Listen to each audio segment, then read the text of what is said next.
Bonjour, je viens une nouvelle fois vous parler des enfants. Les enfants dans la tourmente, en cette période de rentrée scolaire 2020. Alors vous verrez que pour cette vidéo, j'utilise un diaporama, simplement parce que j'ai constaté quand je voulais retrouver un propos dans une vidéo, que c'était plus facile d'avoir un visuel. Donc un diaporama permet d'avoir ce visuel. Donc les enfants dans la tourmente, dans quelle tourmente sont-ils? Nous avons tous pu constater une situation d'opposition parfois très violente sur les réseaux sociaux, qui en deviendraient asociaux, et dans l'espace public même, pour cause de points de vue diamétralement opposés sur les questions sanitaires actuelles. Est-on en risque sanitaire aujourd'hui? Pour les uns, oui, tout à fait. L'épidémie reprend, et on craint fort la deuxième vague. On s'y prépare. Et pour les autres, non, absolument pas. On n'est pas en risque. L'épidémie, c'est du passé, c'est derrière nous. Si on est en opposition sur cette question, on va se trouver aussi en opposition sur les mesures à adopter. Les gestes barrières et notamment le port du masque. On voit les débats passionnés sur Internet à ce sujet. Donc pour les uns, les gestes barrières sont non seulement utiles, mais indispensables. Et pour les autres, ils sont inutiles et certains d'entre eux sont même dangereux. Les enfants ne sont pas ignorants de cette opposition qui existe. Ils ne sont pas ignorants de cette violence. Et ça peut peser sur eux. Ils la sentent, ils la vivent, ils la perçoivent. Et puis il y a les contraintes fortes imposées aux adultes et aux enfants à partir de 11 ans. Mais il y a aussi des contraintes qui pèsent sur les enfants plus jeunes. On demande aux parents de ne pas aller faire leurs courses dans les magasins avec leurs enfants. Les conditions de la rentrée à l'école vont être particulières, même si le gouvernement a assoupli le protocole sanitaire. Tout cela pèse sur les enfants. Alors dans cette situation où il y a beaucoup d'opposition, il y a quand même des faits sur lesquels tout le monde est d'accord. Tout le monde est d'accord pour dire qu'il y a eu une épidémie due à une forme de coronavirus qui produit une ou des maladies qu'on regroupe sous le terme de Covid-19. Tout le monde est d'accord pour dire que le système hospitalier a été débordé, a pu être totalement dépassé par le nombre de cas graves qui s'y présentaient, avec nécessité de soins intensifs, de réanimation.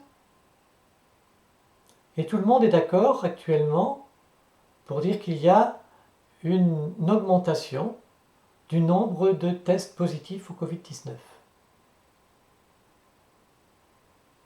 Alors où y a-t-il des accords? D'abord sur l'interprétation des chiffres. On a pu voir des médecins devoir préciser aux journalistes qui les interrogeaient la signification des courbes que ces journalistes présentaient, et notamment la signification de l'augmentation du nombre de tests positifs. S'il y a des accords sur l'interprétation des chiffres, par voie de conséquence, on retrouve un désaccord sur l'attitude à adopter.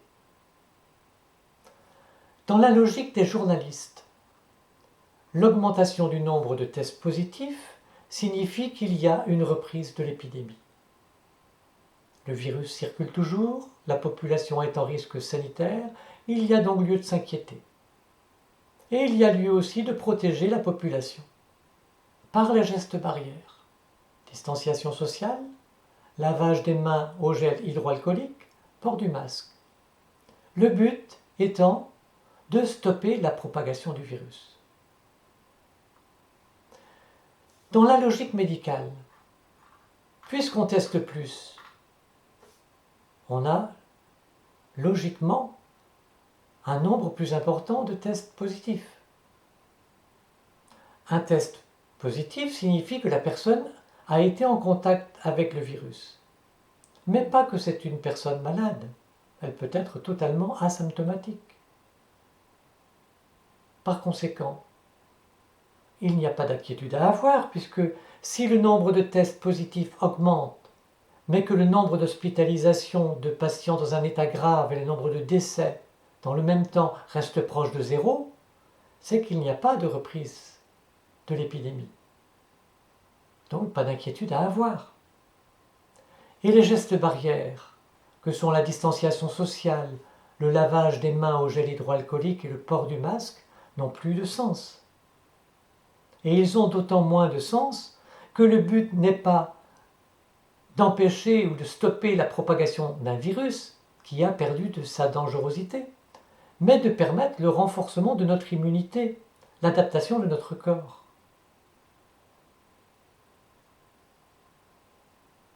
Il y a les journalistes, il y a les médecins, mais il y a les décideurs. Et les décideurs, c'est le gouvernement et d'autres acteurs politiques qui ont choisi la logique que j'ai présentée comme celle des journalistes, justifiant leur choix par les avis rendus par le Haut Conseil de la santé publique et affichant toujours leur but de lutter contre la propagation du virus. La décision d'imposer le masque en extérieur a été prise par certains responsables politiques, des préfets, des maires, et elle est aussi prise actuellement par le gouvernement pour les élèves de collège et de lycée. Cette décision, disait un médecin, a été prise sans recommandation médicale, sans recommandation scientifique. Et lorsque la raison en a été demandée à certains de ceux qui l'avaient prise, ils la justifiaient par « c'est pour rassurer les gens ». Le gouvernement utilise une partie de la population pour faire appliquer ces décisions. Les commerçants devraient refuser l'entrée de leur magasin à toute personne qui ne porte pas le masque. Les contrôleurs des transports en commun sont investis du pouvoir de verbaliser le non-port du masque par les usagers. Les employeurs peuvent considérer comme faute le non-port du masque par un salarié. Les enseignants doivent rendre obligatoire le port du masque dans leur établissement par tous les élèves à partir du collège. Les enseignants et le personnel eux-mêmes doivent porter le masque, sauf en maternelle pendant les cours.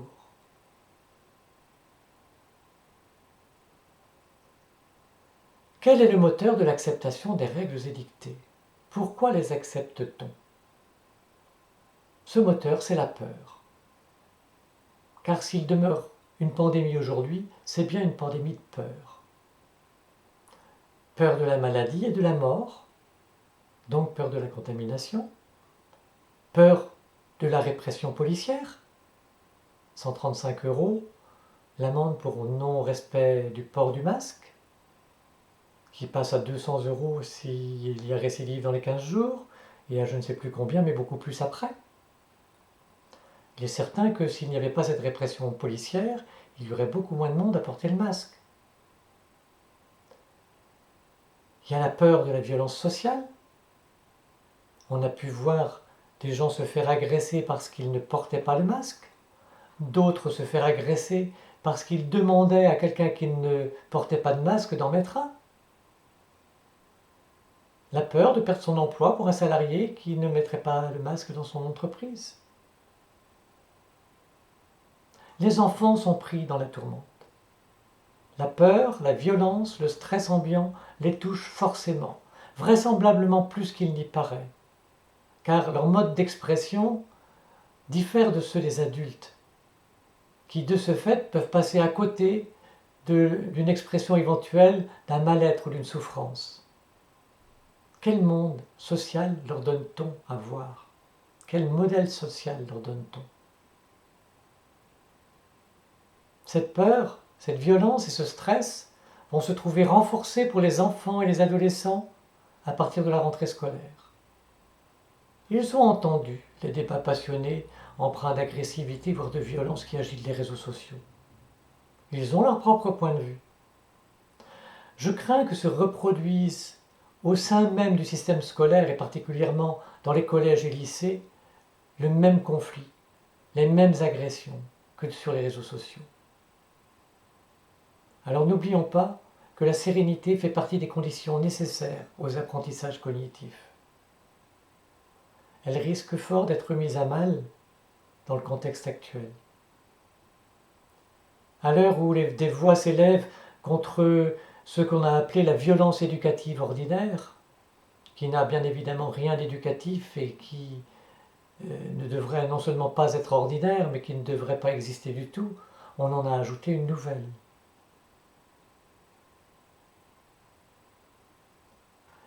Le lavage des mains ne pose problème que s'il est réalisé avec du gel hydroalcoolique.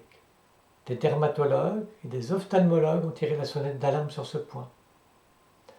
Mais les établissements scolaires l'éviteront-ils toujours? Si le lavage est fait avec de l'eau et du savon, dans les conditions mentionnées dans le guide sanitaire diffusé par le ministère de l'Éducation nationale, il n'y a aucun problème, il s'agit de mesures d'hygiène tout à fait normales et judicieuses. Se laver les mains avant de passer à table, se laver les mains après être passé aux toilettes, rien de plus naturel. L'obligation du port du masque est différente. Obligatoire pour les personnels, quand la distanciation d'au moins 1 mètre ne peut être garantie, sauf pendant les cours à l'école maternelle. Quelles belles conditions de communication prof-élève, où on perd l'essentiel de la communication par l'expression du visage. Le port du masque obligatoire aussi pour les élèves de collège et lycée en lieu clos comme à l'extérieur, quand la distanciation sociale ne peut être respectée et qu'ils sont placés face à face ou côte à côte. Alors dans ce dernier cas, sans doute à cause du risque de vent ou à l'intérieur du risque de courant d'air. Mais c'est sûr que c'est mieux d'être côte à côte ou face à face que dos à dos pour communiquer. On va envoyer les élèves prendre l'air, mais sous conditions à minima.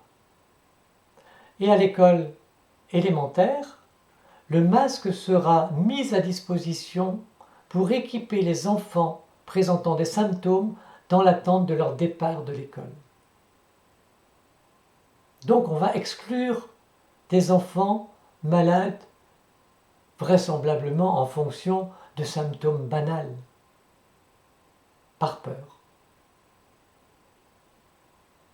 Si l'efficacité du masque concernant la propagation du virus a été fort discutée et fort contestée, combien plus le port du masque devient contestable alors même qu'il n'y a plus d'épidémie. Et l'obligation de distanciation sociale. Elle comporte le message « Méfie-toi de l'autre, fût-ce ton meilleur ami ». Elle met aussi dans une attention permanente à son positionnement dans l'espace vis-à-vis des autres, à une hypervigilance qui n'a rien de naturel et qui est donc facteur de stress. C'est donc socialement problématique, et pour qui connaît un peu le fonctionnement de notre système attentionnel sur le plan neuropsychologique, c'est une évidence que c'est contre-productif sur le plan des apprentissages cognitifs. Rien n'est dit sur la présence des parents dans l'école. On peut imaginer qu'on leur impose le port du masque, ce qui pose problème, notamment en ce qui concerne les tout-petits, et particulièrement ceux qui vont faire leur première rentrée à l'école maternelle. Vous pouvez aller visionner, si vous voulez, ma vidéo sur ce sujet. Ou ce qui serait encore pire, qu'on interdise aux parents l'accès à l'école.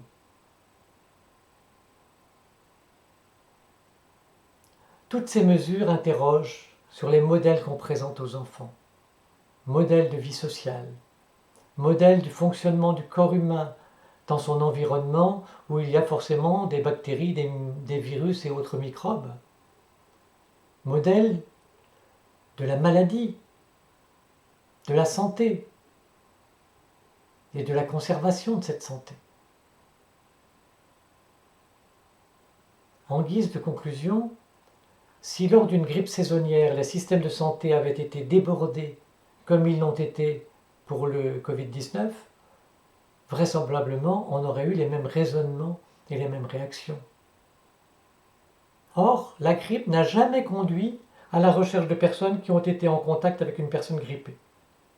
Alors pourquoi ce traçage actuel pour le Covid-19 ? La grippe n'a jamais conduit à tester massivement la population. On aurait pourtant certainement trouvé des porteurs du virus asymptomatiques ou avec des symptômes mineurs.